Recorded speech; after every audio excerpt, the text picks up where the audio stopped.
Sir, एक जला हुआ शव सामने आया था, किस तरह का ये मामला है, किस तरह खुलासा हुआ और कैसे पुलिस पहुंची? हमारे पिछले 2 दिनों में लगातार 2 मर्डर्स हुए।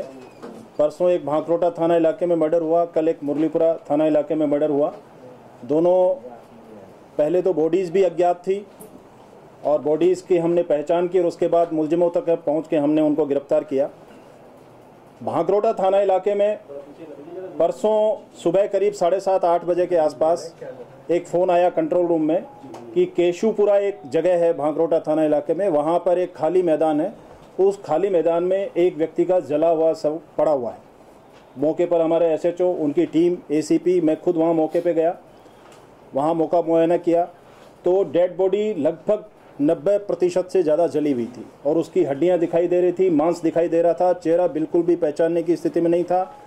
नीचे जो अंडर गारमेंट्स हैं वो गायब थे, केवल शर्ट नज़र आ रही थी, वो भी बहुत मामूली सी शर्ट नज़र आ रही थी और बॉडी बिल्कुल ख़राब हो चुकी थी और बिल्कुल जली हुई अवस्था में, नग्न अवस्था में थी। हमने सबसे पहले इसमें उसकी व्यक्ति की पहचान के प्रयास शुरू किए। हमारे ACP वैशाली नगर ऑफिस में एक हरिनारायण नाम का कांस्टेबल है, उसको ये सूचना मिली कि फागी के पास एक मोहनपुरा गांव है, वहाँ का एक लड़का कोई गायब चल रहा है रात से और उसके घर वाले उस लड़के की तलाश कर रहे हैं। लड़के का मोबाइल बंद आ रहा है। ये सूचना हमारे लिए काफ़ी इम्पोर्टेंट थी। हमने फागी से पता किया तो जिस तरह का उन्होंने हुलिया थोड़ा बहुत बताया, क्योंकि हमने सुबह उसकी जो मृत बॉडी थी उसकी लंबाई वगैरह नापी थी और कुछ और पिक्यूलियर चीज़ें थी, जैसे दांत उसके कुछ अलग तरह के थे, ये सारी चीज़ें 6 फीट के करीब हाइट थी, ये सब चीज़ें, और डेड बॉडी देखने से लग रहा था 25-30 साल का युवक है। तो ये चीज़ें उस जो व्यक्ति गायब था उससे मेल खा रही थी तो हमने उसके घर वालों को बुलाया। शाम तक वो आए तो उन्होंने देख करके बॉडी की पहचान कर ली कि ये हमारा ही व्यक्ति है।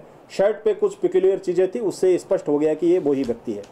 उसके बाद हमने हमारी तफ्तीश आगे प्रारंभ की तो ये व्यक्ति जो मृतक था इसका नाम गोपाल है और ये फागी थाना इलाके में मोहनपुरा गांव के पास का रहने वाला है। तो इसकी पहचान होने के बाद में हमने ये पता किया कि इसके कहाँ उठना बैठना था, लास्ट टाइम किसके साथ में था, ये सारी हमने तहकीकात, हमारी टीम ने बड़े प्रोफेशनल तरीके से इसकी तहकीकात शुरू की। तो ये पता चला कि लास्ट में ये व्यक्ति जो मृतक है ये जसवीर सिंह नाम के एक व्यक्ति के साथ में था। ये जसवीर सिंह मूलतः रहने वाला हनुमानगढ़ जिले का है और यहाँ पर कमला नेहरू नगर में ये रहता था और ई मित्र का काम ये करता था और मृतक है उसका वाटर का बॉटलिंग प्लांट था। तो जब जसवीर सिंह का हमें पता चला, जसवीर सिंह को लेकर के आए तो पहले तो वो ना करता रहा कि मेरा कोई नहीं है, मैं तो उसको छोड़ दिया था, ये था। लेकिन जब अल्टीमेटली हमारा शक का दायरा केवल और केवल जसवीर सिंह की तरफ गया, क्योंकि सारी हमने कॉल डिटेल, टेक्निकल जो असिस्टेंस और हमारी इन्वेस्टिगेशन जो होती है, जो पूछताछ होती है, इधर उधर की बातें जो हम लोगों से करते हैं, उन सारी बातों से जसवीर सिंह पर हमारा शक बिल्कुल हो गया। उसके बाद जसवीर सिंह से पूछताछ की गई तो उसने स्वीकार कर लिया कि उसी ने ही गोपाल का मर्डर किया है। उसने बताया कि मृत गोपाल जो है, ये जो मुलजिम जसवीर सिंह है, इसकी किसी लड़की से शादी होने वाली थी और मृत गोपाल है वो उसी लड़की से बात करता था और उससे प्रेम प्रसंग में फंसाना चाहता था। इस बात को लेकर के वो रंजिश रखता था। तो इनकी दोस्ती भी थी जसवीर और गोपाल की।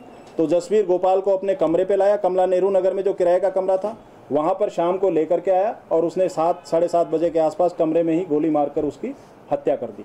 फिर रात को करीब 2 बजे उस बॉडी को उसने एक बोरे में डाला, बोरे में डाल के मोटरसाइकिल पे रखा, अपनी मोटरसाइकिल पे, और जहाँ ये रहता था वहाँ से 250 मीटर दूर जहाँ डेड बॉडी मिली है, खाली मैदान, वहाँ ले जाके वहीं पेट्रोल निकाल के मोटरसाइकिल से और बोरी सहित उसको वहाँ पे जला दिया।